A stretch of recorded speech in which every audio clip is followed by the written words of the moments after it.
চাঁদাবাজি এইটা এখন রাজনীতিতে অন্যতম একটা বিষয় এবং এটাকে কেন্দ্র করে গত নির্বাচন বেশ আলোড়িত হয়েছে, আবর্তিত হয়েছে। প্রধানত এখন যারা বিরোধী রাজনীতি করেন, জামাত, এনসিপি, অন্যরা এই চাঁদাবাজি বিষয়টাকে বা এই শব্দটাকে বিএনপির বিরুদ্ধে বারবার ব্যবহার করার চেষ্টা করছে, যে বিএনপি চাঁদাবাজি করে।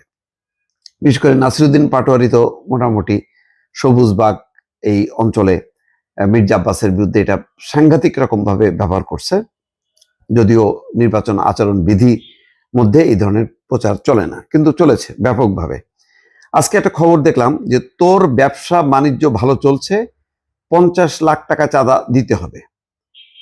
তো এটা কে বলছে? এই হুমকি দিচ্ছে প্রধান আসামি আহমেদ কবির। আহমেদ কবির নিজেকে সাংবাদিক পরিচয় দিছে। এভাবে এটা হলো চট্টগ্রাম নগরে এক ব্যক্তিকে হুমকি দেওয়া হয়েছে। হুমকির পর এলোপাতাড়ি মারধরও করা হয়েছে। আসলে চাঁদাবাজির এই যে বিষয়টা, এটা শুধু রাজনৈতিক ব্যানারে হয় তা কিন্তু না, সাংবাদিক ব্যানারে হয়, পুলিশের ব্যানারে হয়, আরো নানা প্রভাবশালীদের ব্যানারে হয়। কিন্তু বারবার এটা বিএনপিকে লক্ষ্য করে বা রাজনীতিকে লক্ষ্য করে আগে এটা সবচেয়ে বেশি হয়েছে ক্ষমতাসীন অর্থাৎ শেখ হাসিনার সময়, তাদেরকে লক্ষ্য করে এটা হয়েছে। এবং এটা মোটামুটি চাঁদাবাজি, তারপরে মাস্তানি, টেন্ডারবাজি, দখলবাজি, এগুলো একটা প্রাতিষ্ঠানিক রূপ নিয়েছিল আওয়ামী লীগ। এখন এই আওয়ামী লীগের জায়গায় বিএনপিকে প্রতিস্থাপনের জন্য নানাভাবে চেষ্টা করা হয়েছে।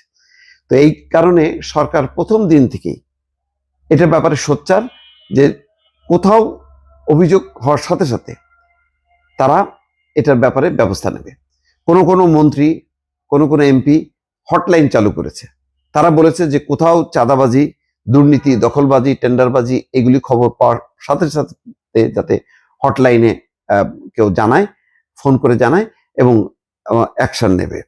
এখন বিএনপি সরকার মাত্র 2-3 দিন হলো ক্ষমতা নিয়েছে।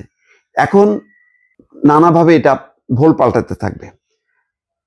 মানে গত 15 মাসে যারা চাঁদাবাজি করছে তারা তো হয়তো থাকবেই, তার সাথে যুক্ত হবে। আবার হয়তো 15 মাসে যারা মোটামুটি ঘাঁটি গেড়ে বসছে তাদের বদলে আবার আরেক গ্রুপ আসবে। এটা আমি বলবো যে চাঁদাবাজিটা এটা রাজনৈতিক শুধু সমস্যা না, এটা একটা সামাজিক সমস্যা। কারণ বাংলাদেশের ব্যবসা বাণিজ্যের সমস্ত ক্ষেত্রে দেখবেন যে বৈধভাবে ব্যবসা বাণিজ্য যেখানে হয় না সেখানেই চাঁদাবাজি হবে। প্রতিটা দোকান, প্রতিটা ব্যবসা বাণিজ্যের প্রত্যেক ক্ষেত্রে ফাঁক আছে। আর ফাঁক আছে বলেই সেখানে ঘুষ, চাঁদাবাজি এই বিষয়গুলো সামনে প্রবেশ করে। সুতরাং ব্যবসা বাণিজ্যের ক্ষেত্রে আপনি যত বেশি স্বচ্ছতা আসবে তত বেশি চাঁদাবাজি দূর হবে। কিন্তু ব্যবসা বাণিজ্যগুলো, যেমন ধরেন ফুটপাতের ব্যবসা বাণিজ্যের তো কোনো বৈধতা নেই। যেহেতু বৈধতা নেই, এখানে চাঁদাবাজি চলবেই। এছাড়াও অন্যান্য দোকানপাটের ক্ষেত্রেও দেখবেন যে এখানে মানে দোকানপাট করার বা ব্যবসা করার কোনো বৈধতা নেই। এটা ইচ্ছা করে হোক অনিচ্ছা করে হোক এমন একটা সিস্টেম করা হয় যে আপনি কোনো না কোনো কর্তৃপক্ষকে আপনি চাঁদা দেবেন। এটা একটা প্রাতিষ্ঠানিক রূপ নিচ্ছে। সেগুলো আবার নিয়ন্ত্রণ করে পুলিশ, রাজনীতিবিদ, সাংবাদিক পরিচয়ের কিছু লোকজন, নানা পরিচয়ের লোকজন, প্রভাবশালীরা এই বিষয়গুলো, এই চাঁদাবাজি বিষয়গুলো নিয়ন্ত্রণ করে। ফলে যখন যে ক্ষমতায় থাকে সেই ক্ষমতার ছত্রছায়ায় এইগুলো বাড়তে থাকে। এগুলি এমন না যে ক্ষমতাসীন দল একটা মানে জেনে শুনে অনুমোদন দেয়, তা না। ক্ষমতার বলয়ের ভিতরে বিভিন্ন ব্যক্তি অপকর্ম করতে থাকে। এখন রাজনৈতিক কর্তৃপক্ষ যদি সেইগুলিকে প্রশ্রয় না দেয় তাহলে এটা বন্ধ হয়, আর যদি প্রশ্রয় দেয় তাহলে এগুলি চলতে থাকে। এখন বিএনপির জন্য সবচেয়ে বড় চ্যালেঞ্জ এই চাঁদাবাজির হাত থেকে বা চাঁদাবাজ এই বিষয়টার বিরুদ্ধে তার লাগাতার একটা লড়াই করতে হবে।